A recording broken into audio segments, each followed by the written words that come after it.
Nous n'avions aucun don. Nous étions incapables d'apprendre des leçons. Nous ne savions ni dessiner, ni chanter, ni danser. Nous vivions dans un monde où rien ne nous parvenait, où tout nous était inintelligible.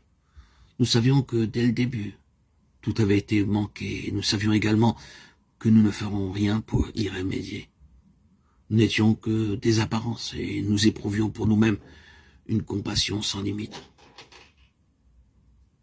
Nous voulions oublier qui nous étions.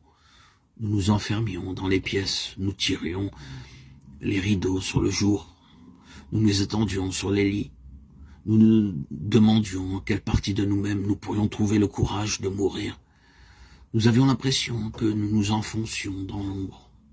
Autour de nous, les meubles, les étoffes, les bibelots s'alourdissaient. Nous cessions d'exister sans cesser de vivre.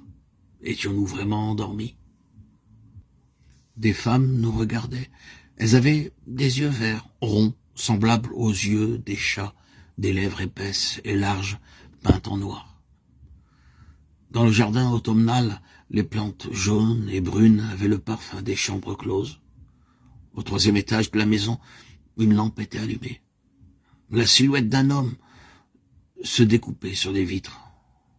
Notre mère, vêtue d'une robe cyclamène brodée de sequins d'or, nous disait: « Ton père est revenu. Maintenant, il te faut partir. » Dans un ascenseur pareil à une cage, nous nous élevions dans l'espace. Les portes grillagées s'ouvraient.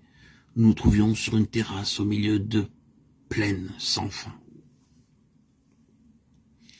Des gens habillés comme pour une partie de campagne parlaient, riaient, buvaient dans de longs verres dont les pieds touchaient le sol, des liqueurs d'eau montaient, une âcre fumée. Une jeune fille dont la beauté et l'étrangeté étaient remarquables nous prenait contre elle. Elle baisait nos bouches. Nous étions sans mémoire. Nous nous mettions à genoux devant un homme que nous savions connaître sans cependant nous rappeler qui il était. Il se tenait dans un haut fauteuil de bois recouvert de peau de bête. Nous lui demandions joyeusement comment il se portait, et nous nous apercevions qu'il n'avait plus de jambes. Alors, nous éclations en sanglots. Nous prenions dans nos mains ses mains qui étaient pareilles à des gants de caoutchouc. Nous les couvrions de pleurs en disant « Souviens-toi, quand nous étions enfants, nous courions sur les routes, nous allions au fond des forêts, nous traversions les mares sur des arbres abattus. Dans la maison, il n'y avait que des placards remplis de petites boules de papier. Les portes ouvertes, elles déferlaient sur nous, roulaient, envahissaient la maison comme une marée.